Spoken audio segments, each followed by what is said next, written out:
اعوذ باللہ من الشیطان الرجیم بسم اللہ الرحمن الرحیم السلام علیکم ورحمۃ اللہ وبرکاتہ۔ میں ہوں ڈاکٹر صاحب زادہ میر مسعود سرور قادری نوشاہی۔ آپ دیکھ رہے ہیں ہمارا یوٹیوب چینل روحانی پیڈیا۔ آپ سب کو ہمارے چینل روحانی پیڈیا پر خوش آمدید۔ عزیز دوستو، آج کی ویڈیو میں ہم آپ کے ساتھ ایک ایسا خاص وظیفہ شیئر کرنے جا رہے ہیں جو ہر قسم کی دنیاوی پریشانیوں کا حل ہے۔ یہ وظیفہ قرآن پاک کی مبارک آیت کریمہ پر مبنی ہے جو بے شمار برکتوں کا خزانہ ہے۔ اس ویڈیو کا مقصد آپ کو ایک ایسا عمل جو انتہائی آسان اور مجرب عمل ہے بتانا ہے جس کے ذریعے آپ اپنی زندگی کی مشکلات کو ختم کر سکتے ہیں، چاہے وہ مالی پریشانی ہو، بیماری ہو، رشتوں کے مسائل یا کوئی اور مشکل ہو۔ یہ عمل اللہ کے فضل سے آپ کے لیے معجزات لے کر آئے گا۔ آیت کریمہ یہ ہے، لا الہ الا انت سبحانک انی کنت من الظالمین۔ ترجمہ اس کا یہ ہے کہ نہیں ہے کوئی معبود سوائے تیرے، تو پاک ہے، بے شک میں ہی ظالموں میں سے ہوں۔ یہ دعا حضرت یونس علیہ السلام نے مچھلی کے پیٹ میں کی تھی اور اللہ تعالیٰ نے انہیں اس مشکل سے نجات عطا فرمائی تھی۔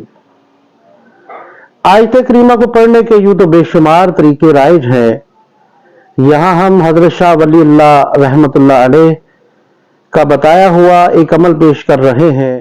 حضرت شاہ ولی اللہ قدس العزیز نے فرمایا، اگر کوئی شخص پریشانی اور مشکلات کے وقت پڑے تو آیت کریمہ ہر مطلب میں جلالی ہو یا جمالی حکم قبریت اہم رکھتا ہے، اور آپ نے اس کو اسم اعظم شمار کیا ہے، اور فرمایا ہے کہ یہ دعا حضرت ذوالنون علیہ السلام کی دعا ہے کہ مچھلی کے پیٹ میں یہ دعا آپ نے پڑھی۔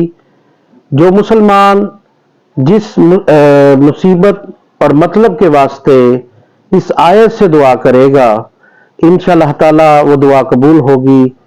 اور حق یہ ہے کہ یہ دعا نہایت مجرب التاثیر اور کمال سریع الاثر ہے۔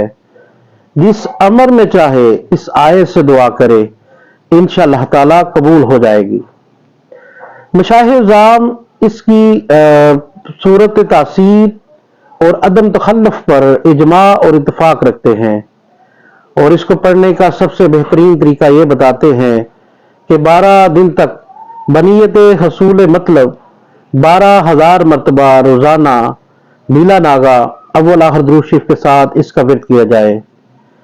اگر یہ بھی نہ کر سکے تو روزانہ 1200 مرتبہ اول آخر درود شریف کے ساتھ صرف پڑھ لیا کرے۔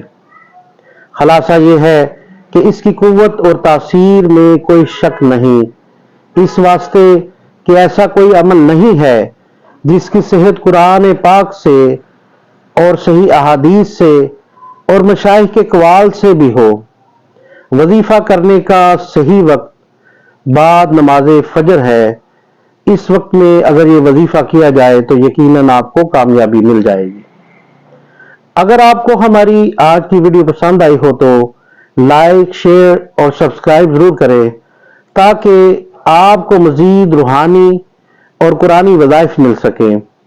کمنٹس میں اپنی دعاؤں کی درخواست اور مسائل ضرور لکھیں، ہم آپ کے لیے دعا کریں گے۔ اللہ تعالیٰ آپ کی ہر قسم کی پریشانیاں اور مشکلات کو دور فرمائے۔ اللہ آپ کا حامی و ناصر ہو۔ السلام علیکم ورحمۃ اللہ وبرکاتہ۔